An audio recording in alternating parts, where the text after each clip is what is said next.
So I'm going to go out on a limb today and talk about something that I know will be frowned upon by typical relational frameworks. But I have recently come to the realization that the way that we have been taught to prioritize impact over intent is actually causing a lot more harm than good. And I didn't always see it this way. It wasn't until I really started to understand orientation and how the nervous system moves and what it's trying to secure, that I began to see how this idea is quietly distorting responsibility, personal agency, and what accountability actually is inside of our relationships. Because on the surface, impact over intent sounds really healthy. It sounds like take responsibility for your behavior, be aware of how your behavior affects other people, and don't hide behind your intentions, right? And I can agree with all of that. But what I started to notice is that the way this is being applied is actually training people to reference somebody else before they're even referencing themselves. And when you understand orientation, when you understand that your nervous system is constantly trying to secure safety, you can start to see what's actually happening underneath that, right? The focus on impact is not just about teaching behavioral awareness, it's teaching people that their safety comes from how they're received.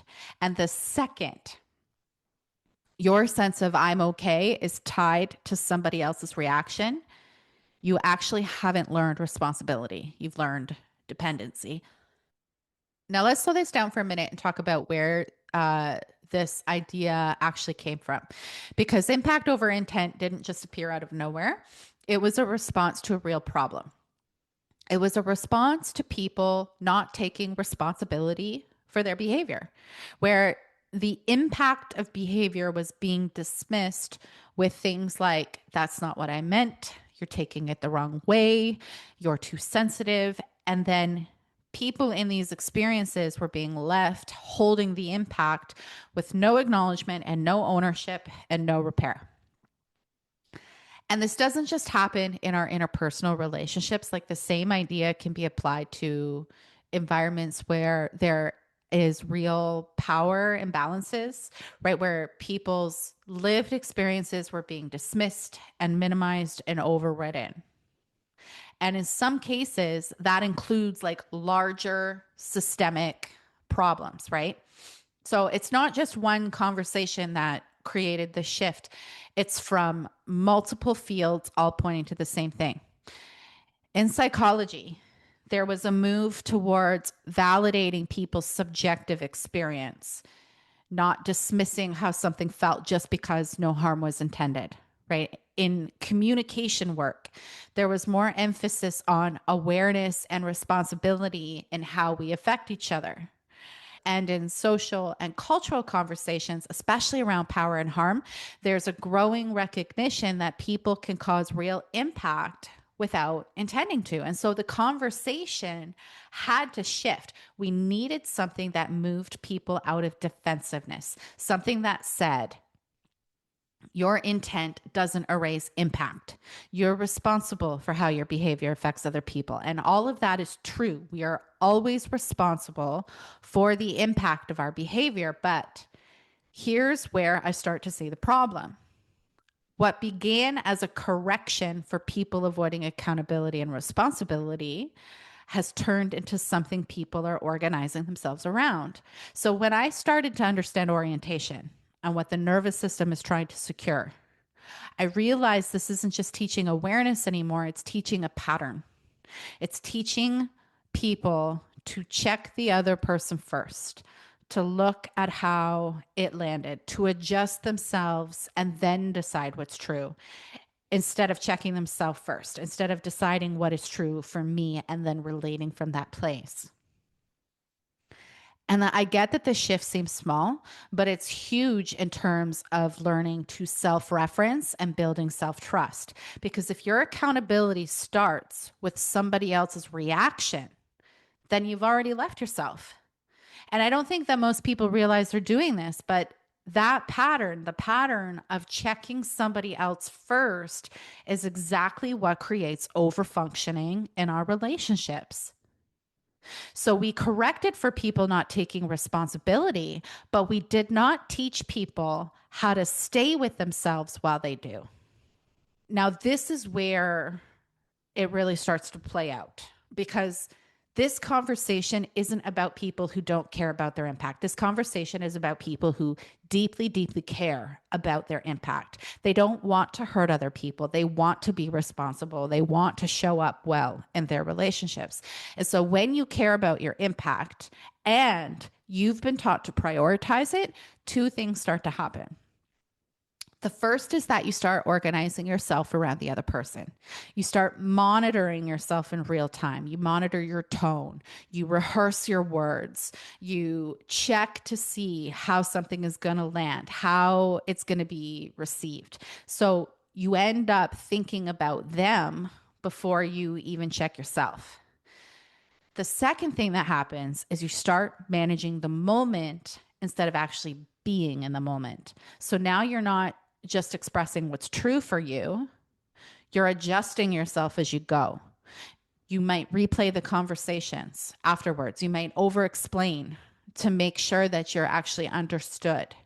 You might apologize quickly. Sometimes before you have even registered if you actually agree with what you're apologizing for, or you try to say things the right way just so that they land well. And I mean, it's so subtle, but everything starts getting filtered through. How is this going to land? Are they going to be okay? Did I do that right? And this is where it gets misunderstood because it looks like on the surface, it looks like emotional intelligence. It looks like you're being thoughtful. It looks like you're being aware and considerate, but it's not. This is when care has turned into overfunctioning.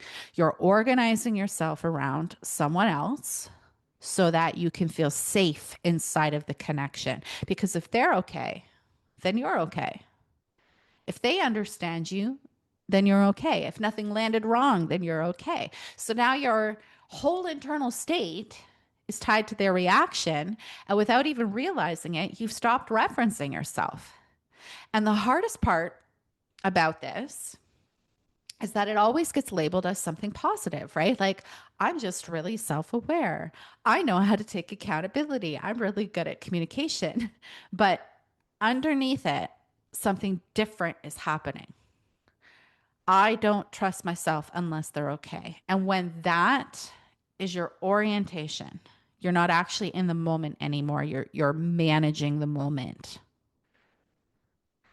This is what happens to people who care about their impact when impact becomes a priority before self reference. It doesn't create more connection, it creates self adjustment.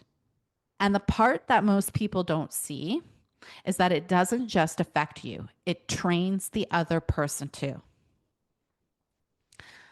When one person starts overfunctioning, when one person is constantly monitoring and adjusting and taking responsibility for how everything lands, the other person doesn't have to do any of that. They don't have to process their reactions.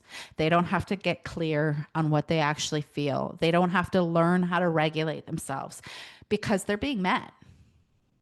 Because they're being met by you before they ever need to meet themselves.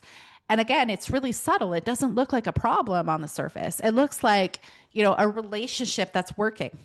But what's really happening is one person is carrying the emotional responsibility for two people. And over time, it creates an imbalance because when one person overfunctions, the other person doesn't grow. They get accommodated. They get used to being adjusted for. They get used to being responded to in a way that removes friction. They get used to not having to check themselves because somebody else is already doing it. And this is where the dynamic really starts to lock in because now one person feels responsible for everything and the other person loses the need to take responsibility at all. So now you don't have one conscious person in the relationship. You have two people who never learned how to hold themselves. One is overholding and one is underholding, but neither of them are actually self referenced. And that's why this doesn't resolve, because it is not a communication issue, it is not a compatibility issue, it's an orientation issue. And until orientation changes, this pattern keeps recreating itself.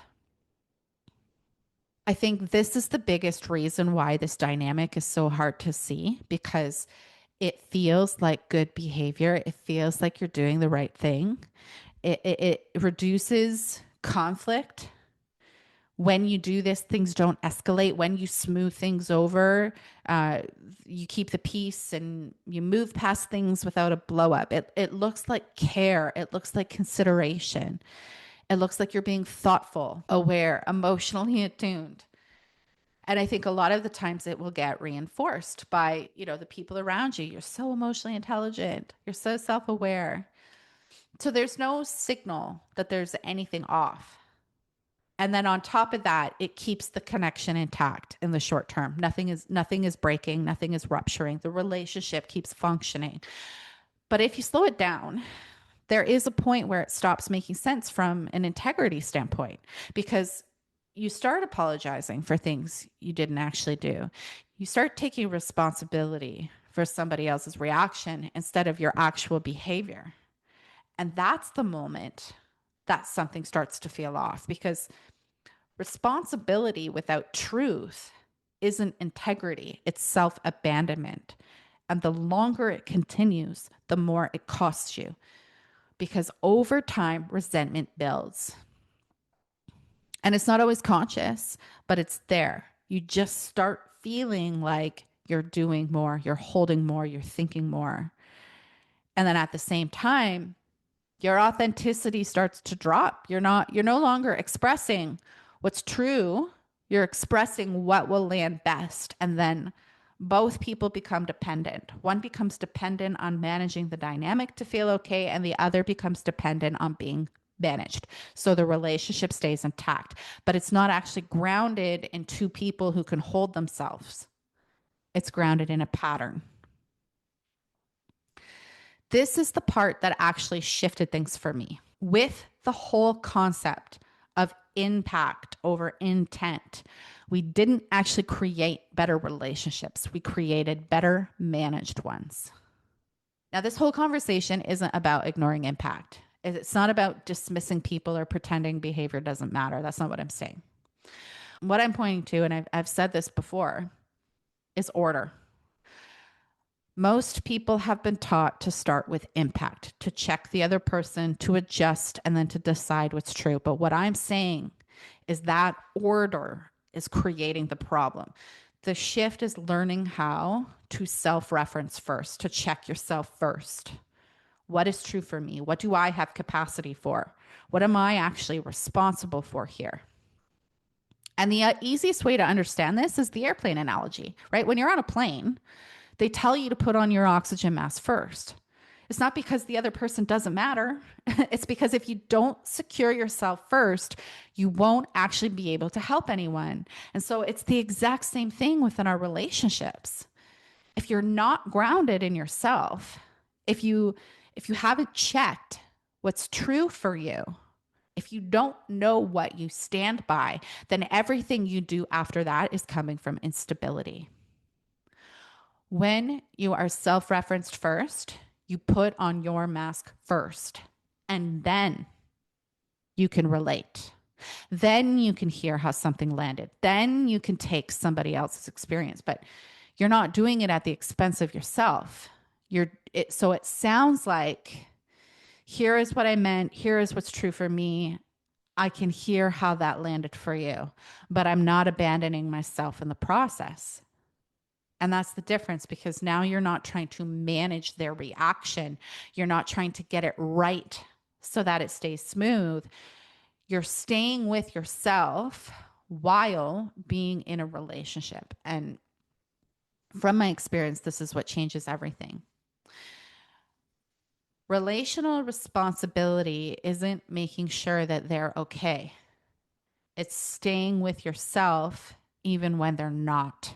And when you can start relating from that place, when you're actually self referenced first, your relationship to accountability starts to change. And this is the exact reason why impact over intent does not land for me anymore, because I don't need somebody to take accountability in order for me to feel settled. I don't need an apology. I don't need acknowledgement. I don't need them to agree with me for me to come back to myself. I can see what happened.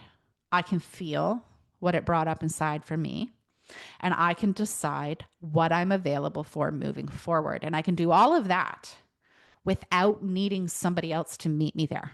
I think for a lot of people, where the framework of impact over intent resonates so strongly is because there is still a need for that accountability in order for them to feel settled. There's still this waiting, this sense of waiting, waiting for the moment that they see it, waiting for them to take ownership, waiting for it to finally resolve. And again, that makes sense. It came from real experiences where people weren't taking responsibility, where harm was being dismissed and where impact wasn't being acknowledged. But if your ability to settle, to come back to yourself, is dependent on somebody else doing those things, then your safety is still coming from outside of you. And that's the deeper truth here. From where I sit right now, accountability is not something I rely on in order to be okay. It's something that I can recognize without needing it. And that changes everything because now I'm not waiting. I'm not stuck in a loop where I'm waiting for somebody to take accountability for the hurt that they caused me. I can see their behavior clearly, I can choose clearly, and I can move accordingly. If you're listening to this and you recognize how often you leave yourself in these moments, like how often you're checking somebody else before you stay with yourself and check yourself, this is the work. That's the moment right there. It's not about fixing it after the fact. It's not about better wording or better communication or better boundaries. It's about catching the pattern while it's happening and learning to stay with yourself inside of it. And that's exactly what I teach in all of my programs. The recognition manual helps you see the patterns in real time, not just understand them conceptually, but to actually shift your orientation and to build the capacity to stay with yourself in these moments. That's what I walk people through inside of the Self Safety Lab, because this isn't about more awareness. It's about where you're choosing from. And once that changes, everything else follows.